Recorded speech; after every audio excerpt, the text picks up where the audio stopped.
It's Wednesday, January 29. This is the news on PBCJ. I am Simone Absalom.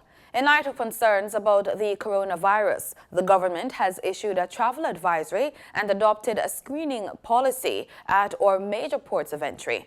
Health Minister Dr. Christopher Tufton outlined the policies as he addressed the House of Representatives. He was answering questions raised by St. Anne Southeast Member of Parliament Lisa Hanna. The first one about Jamaican students in China who may desire to come back home.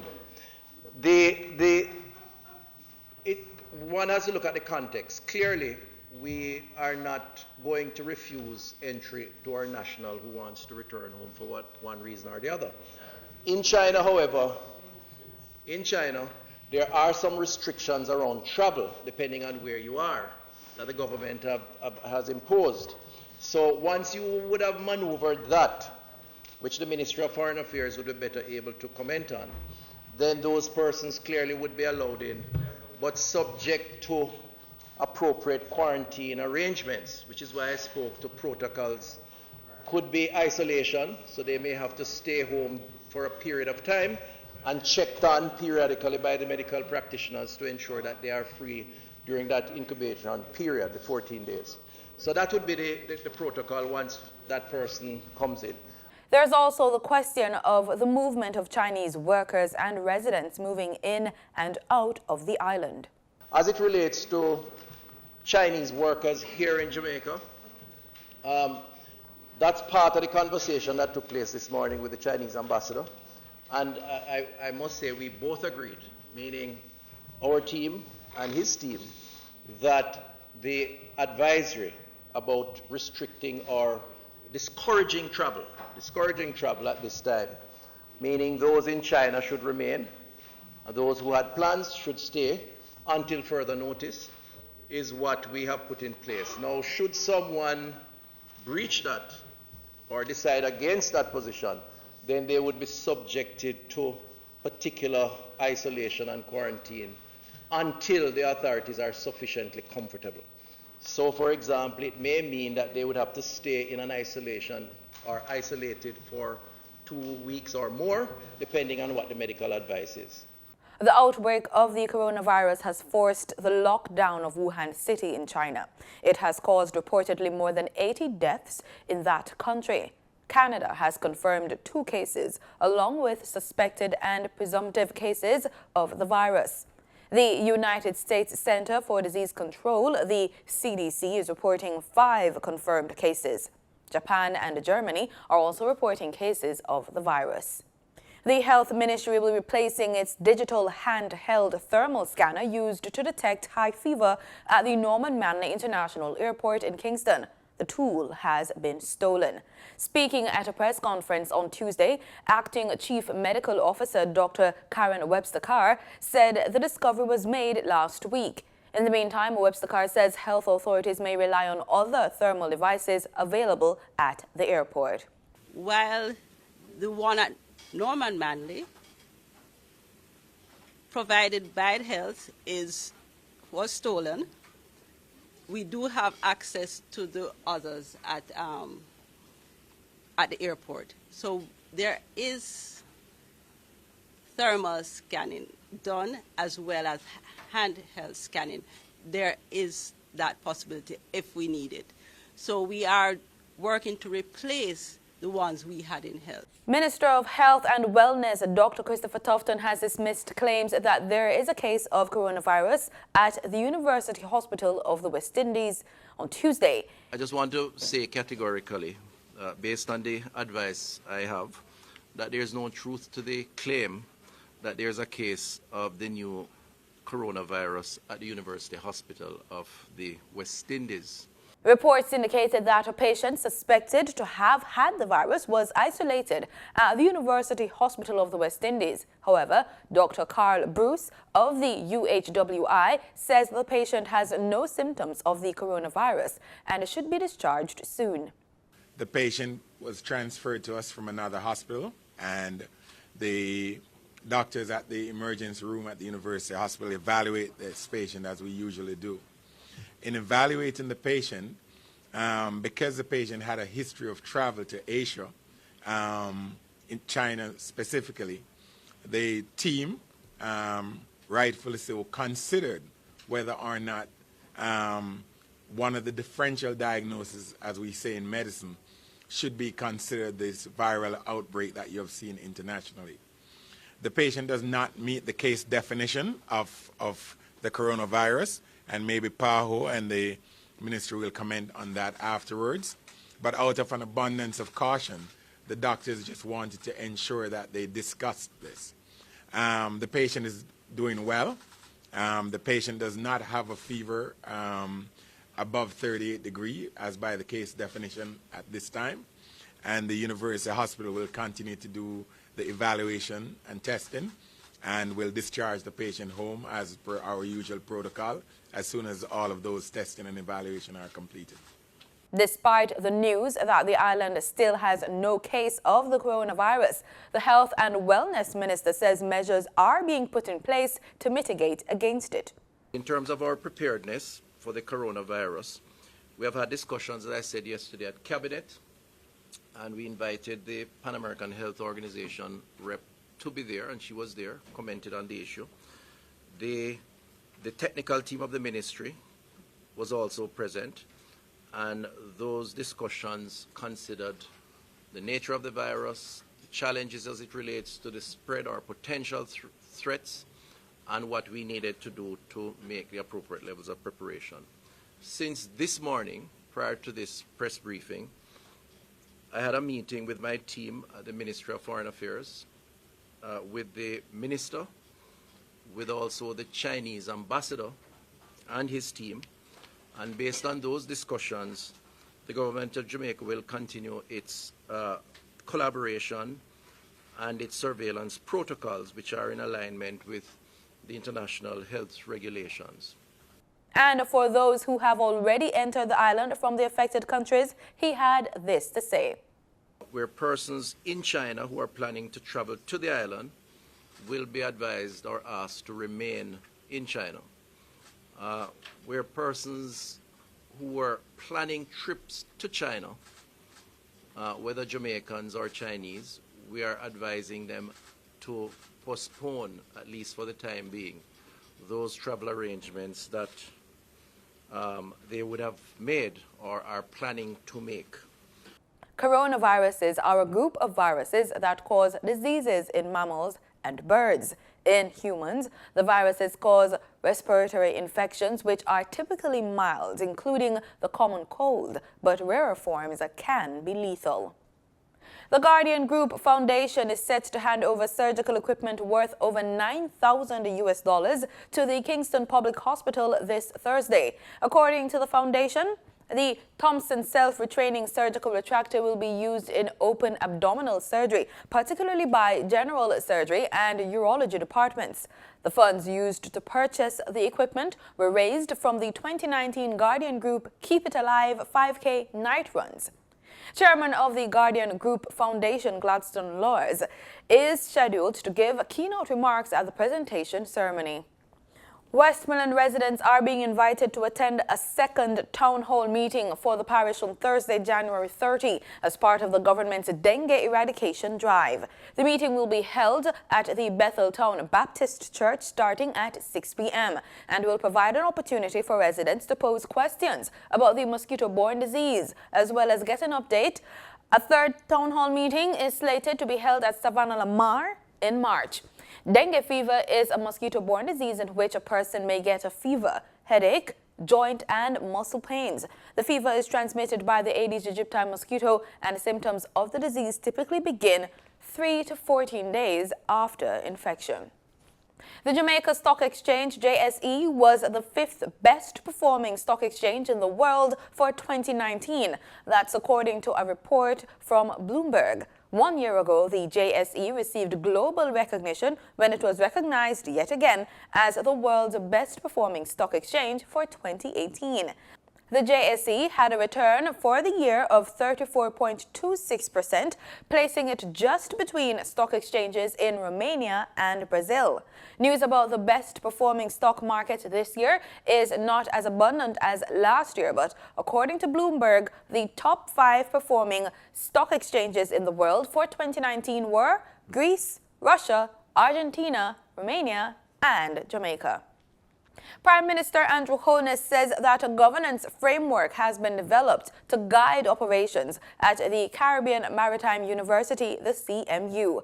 A recent Auditor General report had highlighted glaring deficiencies and flagrant procedural breaches at the university. Mr. Holness was speaking in the House of Representatives on Tuesday.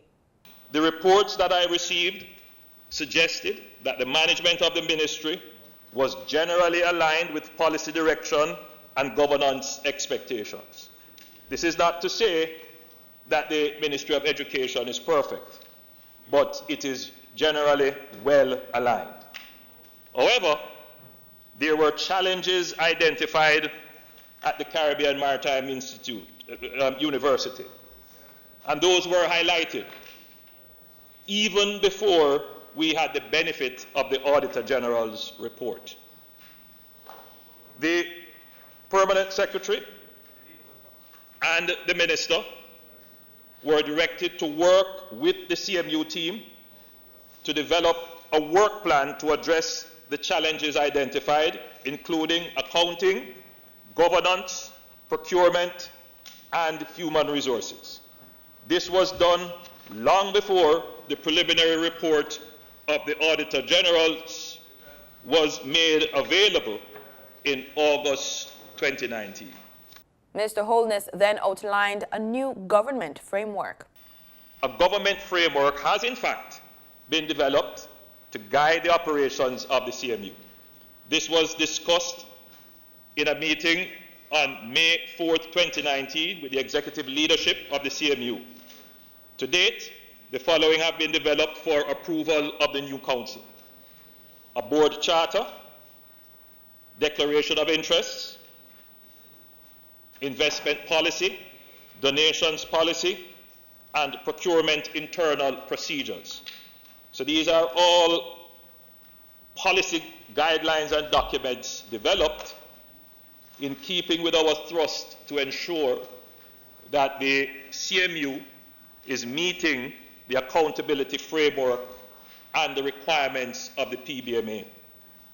And Mr. Speaker, the new council, which I will announce later on in my statement, will now have these documents as a starting point to approve, so they won't have to go back to redo work that was subsequently done. All of the above documents that I have named are completed and will be reviewed by the new council for approval. He said that as it relates to the minutes of the board meetings and quarterly reports under the Financial Administration and Audit and the Public Bodies Management and Accountability Acts, they have been submitted for the 2018-2019 and are being reviewed. In addition, the annual reports for all outstanding years will be submitted by the end of May.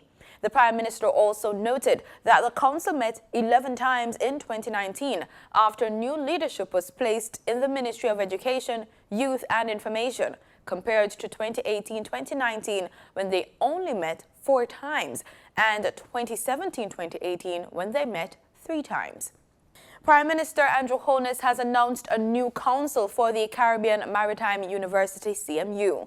Holness, who spoke in Parliament Tuesday afternoon, said the new council will be tasked with setting up a governance committee in accordance with recommendations made by the Auditor General in her special audit report. The members are Professor Ibrahim Ajigana, Acting President, and he is ex officio. Professor Noel Brown, Deputy to the President of CMU. Mr. Devon Gardner, University Treasurer, and he is also ex officio. Ms. Kerry Tolo, President of the Alumni Association, ex officio. Mr. Glenardo Simpson, President of the Student Union, ex officio. Mr. Dwayne Powell, representing the Port Authority, Ms. Belinda Ward, representing the Port Authority, Mr. Ken Clark, representing the Shipping Association of Jamaica, Mr. Trevor Riley, representing the Shipping Association of Jamaica, Mr. Donovan Stanbury, Dr. Donovan Stanbury, forgive me. He's a registrar of the University of the West Indies, representing the University of the West Indies. Dr. Therese Chambers, Associate Professor of the University of Technology, representing the University of Technology. Professor Gordon Shirley, I have asked him to take up the chairmanship of the council. Mr. Mark Hart, President of Port Handlers Limited. Rear Admiral Peter Brady, Managing Director of the Maritime Authority of Jamaica. And Dr. Marshall Hall, Chairman of the Jamaica Producers Association. Mr. Donovan Perkins, Director of Everything Fresh Limited, and Mrs. Mitzi Gordon Burke Green, President of the Custom Brokers and Freight Forwarders Association. The representative of the government of Norway, will be Mr. Brantley Stevenson, who is Deputy Chair of Kingston Wharves Limited. Elected members will be Mr. Peter McCarthy, that is the representative of the Dean, Mr. Worrell Morris, representative of the admin staff, technical staff, and Professor Gossett Oliver, the representative of the professors of CMU. Minister of Finance and Public Service, Dr. Nigel Clark, says Jamaica is in a place of macro stability where its future is brighter than it has ever been. Speaking at Mayor of St. Anne's Bay, Councillor Michael Belnavis's benevolent ball in St. Anne recently, Dr. Clark said the positive prognosis stems from the collective effort of the Jamaican people. He said there is full expectation going into 2020-2021 financial year that economic growth will steadily return to the previous trajectory prior to last September's Gisco Alpart closure. He added that the government will continue to use all levers at its disposal to elevate levels of growth across the medium term. He further noted that there was growth in all 8 service sectors, as well as growth of 4.9% in the manufacturing sector, adding that when combined, quote, this was enough to offset the steep decline in the bauxite alumina sector, end quote. An event called Echoes of Sound Systems will be held at the National Indoor Sports Center in Kingston on Saturday, February 29. It is one of the many events to celebrate this year's Reggae Month in February, being held under the theme Come Catch the Rhythm. Speaking at a Jamaica Information Service think tank on Friday at the agency's head office in Kingston, Minister of Culture, Gender, Entertainment and Sport, Olivia Grange, had this to say. The sound system was at the base and the roots of the music, where when we could not promote live music, we were able to use the sound system to build a vibe in the dance hall. And on that, we built the whole evolution of our music. So sound system Echoes will be bringing the old and the new. Ms. Grange pointed out that the event will not be a clash. The Sound System Echoes event is one to spread love and to embrace the past, the present, and the future, and to show that the sound system era was not only about friendly rivalry, but it was also about unity. Sound systems became popular in the 1950s in the parish of Kingston and involve a group of disc jockeys, engineers and MCs playing different genres of music. Reggae Month activities are being supported by the Ministry of Culture, Gender, Entertainment and Sport in collaboration with the Ministry of Tourism, the Jamaica Reggae Industry Association, the Tourism Enhancement Fund, public and private sector entities, the Kingston and St. Andrew Municipal Corporation, and the Trelawney Municipal Corporation. Hundreds of schools and businesses were evacuated after an earthquake struck the island on Tuesday afternoon. The 7.7 magnitude earthquake struck at 10 minutes after 2 o'clock. Its impact was felt in the Cayman Islands, Cuba, the Bahamas, Honduras, Belize, and southern Florida. The U.S. Geological Survey says Jamaica and other parts of the northern Caribbean were shaken by the 7.7 magnitude quake. The epicenter was 117 kilometers northwest of Lucy, Hanover, at a focal depth of 10 kilometers. Tsunami alerts were issued for Jamaica, Cuba, and the Cayman Islands. So far, there have been no reports of any fatality or major structural damage. Executive Director of the Caribbean Disaster Emergency Management Agency, Ronald Jackson, says the earthquake could result in aftershocks. The U.S. dollar on Tuesday, January 28, ended trading at $140.79, up by 13 cents. That's according to the Bank of Jamaica's daily exchange trading summary. The Canadian dollar ended trading at $109.74, up from $106.41, while the British pound sterling ended trading at $182.13, up from $181.32. In regional news, we start in Cayman. There are no reports of any injuries or major damage following a powerful 7.7 magnitude earthquake that struck the island and other countries in the Caribbean, prompting brief tsunami warnings and office evacuations as far as Florida. In Cayman, several aftershocks occurred in the hours following the initial quake. The first, registering at 4.7 magnitude, was felt just after 4 p.m., and residents were warned to be on alert for further possible impacts. USGS reported that the aftershock occurred 30 kilometers, that's just about 16 miles, southeast of East End. Another was felt just before 5 p.m., measuring 6.5 magnitude. By 6 p.m., there had been a total of 8 aftershocks, according to the USGS, although most were not felt by those in Cayman.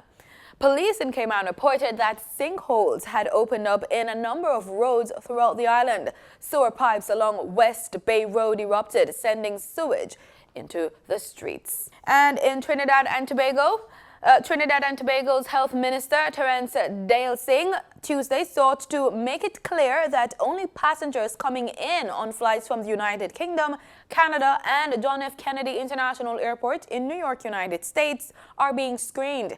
He told Trinidad Guardian this is because these are the places which have connected flights to China, where the deadly coronavirus originated. Dale Singh was responding to concerns raised by a passenger who complained to the Express that she was not scanned when she arrived on a flight from Miami on Saturday. The passenger questioned the scanning process in light of the killer virus that has killed more than 100 people and infected thousands. Cases have been since confirmed in the United States, Australia, France, Cambodia, Japan, Germany, and several other countries. In sports, Jamaica's senior women's football team is starting their quest for more history by becoming the first Caribbean nation to qualify for the Olympic Games on Wednesday.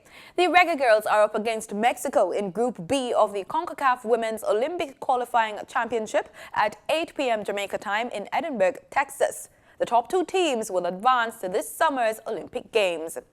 National table tennis got an injection with a much-needed sponsorship. Collins Books and More handed over a check totaling $750,000 to the executive body of the Inter-Secondary Schools Sports Association to assist with the staging of this year's championship.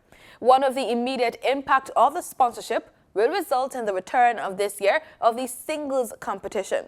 The ongoing impasse affecting the Jamaica Table Tennis Association will negatively impact the school's league, where there is a shortage of certified coaches. The presentation of the sponsorship check took place at the Terra Nova Hotel in St. Andrew, where ISA held a meeting involving the principals from across the island and informed them about the certification of coaches and the upcoming season. And that's the news on PBCJ. I'm Simone Absalom, present viewing.